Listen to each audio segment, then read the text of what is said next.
Hello and welcome to another edition of Only in Illinois, your weekly video recap from Reboot Illinois.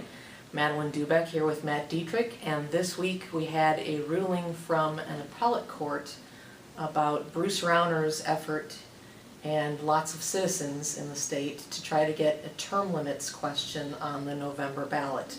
And the ruling was not favorable to those who support term limits. Right, and the ruling upheld a previous Cook County Circuit Judge's ruling, which was based on a 1994 Illinois Supreme Court ruling that said that term limits do not fall within the very narrow window of allowable actions for constitutional amendments from citizens. And the 1994 case was referring to an effort led by Pat Quinn. Right, who was then the state treasurer, who was about to run unsuccessfully for Secretary of State.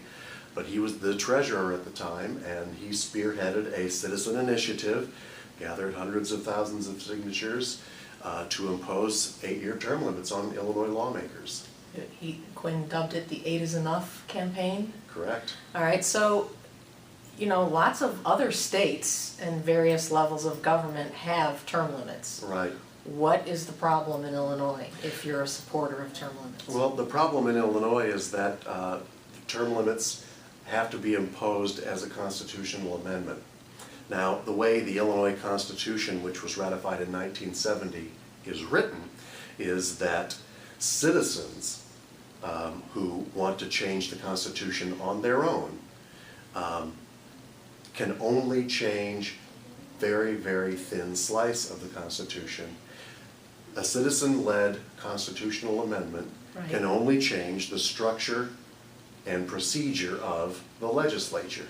In other words, you can't go out and collect signatures to create a progressive income tax system or to define marriage or legalize marijuana or any other thing.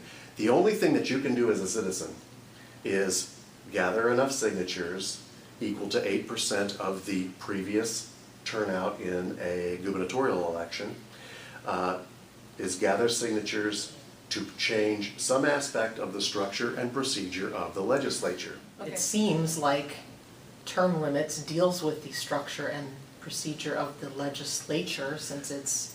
Right. Which is what makes this, the 1994 ruling, at least to me it's always seemed a little bit counterintuitive to say that term limits do not apply to the structure and procedure. The ruling said that term limits don't apply to the structure and procedure of the legislature. It said what term limits apply to is the eligibility of an individual legislator to run for office, to seek re-election. Therefore, it's not a function of structure and procedure of the legislature. Now, to me, this kind of sounds like one of those decisions that eventually down the road you might get a Supreme Court that reinterprets it and says, no, we find that it does deal with structure and procedure. So far though, and you know, Supreme Courts, whether it's in Washington or in Illinois, don't generally reverse themselves wholesale. Right. Like they won't take a decision and just say, no, the previous court in 1994 was wrong, we're reversing it. Generally what will happen is you'll see some incremental changes in rulings over the years, and those will kind of step up to what amounts to eventually a de facto reversal. Okay, so as we're recording this, Bruce Rauner and his staff that have been pushing this have sought an appeal from the Illinois Supreme Court, and the ballot is supposed to be certified for November today, Friday, August 22nd. We're awaiting some sort of decision on that, whether the court, and the court may not just say anything at all. You know, who knows, they can pretty much do what they want. Correct. Now, we should also point out that we refer to this as the Term Limits Amendment. There's more to it than that. There's a lot more to it than that, which is one reason why... A lot of people probably don't realize. Right, and on Reboot Illinois, I posted a blog post this week saying why I don't think this belongs on the ballot. It has too many components, and I just suspect that a lot of people who signed the petitions to get it onto the ballot signed it because they thought, oh, this is term limits. What this amendment proposes to do, in addition to imposing 8-year term limits, is it reduces the size of the Illinois Senate down to 41 members. It increases the size of the House. Most significantly, at least to my reading, is it increases the number of votes that it takes for the legislature to override a governor's veto. Right now, it takes a 3/5 majority of lawmakers to override a governor's veto. Right now, the Democrats in both the Illinois House and the Illinois Senate Have 3/5 have majorities. 3/5 majorities and can freely override any governor's veto that they please. That'd be a big problem for a governor, Bruce Rauner, who is going to come in, and I don't know after November if we'll still have super majorities in the House and Senate.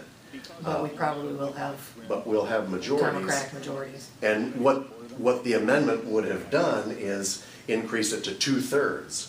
So it would be virtually impossible for the legislature to override any veto by a Governor Rauner. Governor Quinn or Governor Rauner. Right, because you'd have to get Republicans to sign on.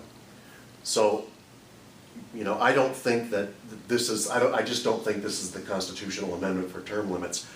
I'm not a big supporter personally of term limits in and of themselves, No, you and I however. have talked about that before. Right. We think it creates other unintended consequences. However, I do think that after you've had two separate efforts, where in this case you had 600,000 citizens signing, Absolutely. I do think that you are reaching a point where why isn't this Whose eligible? government is it? Right, and why isn't It's this the eligible? people's government. Yeah, why isn't it eligible for a vote?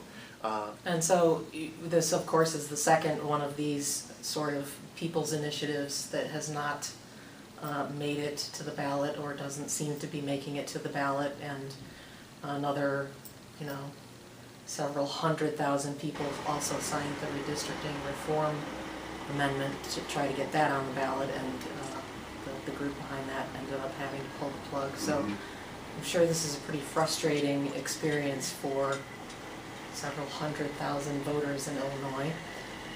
So what's it take? A constitutional convention and a rewrite of the state constitution, which we haven't had since 1970? Well, either that or in the case of the redistricting amendment, what it probably takes is just another effort and better signature gathering, because it was signature gathering that would have been the big problem for that. The Board of Elections probably wouldn't have allowed that on the ballot, Right. even if it got court approval. So that's part of the problem for that issue. In the case of term limits, I think it's going to take a whole lot of challenges, and eventually you're going to have this step up, unless, as we record this, unless the Supreme Court's preparing a big surprise for everyone. I think it's going to take some incremental changes in how you interpret what structure and procedure are. Okay. Matt has a great blog about this topic at rebootillinois.com, so check it out. And while you're there, if you haven't already, sign up for our daily email. You can get all the great reform, government, and politics news in Illinois delivered right to your inbox. That's it for this week's edition of Only in Illinois. Thanks for watching.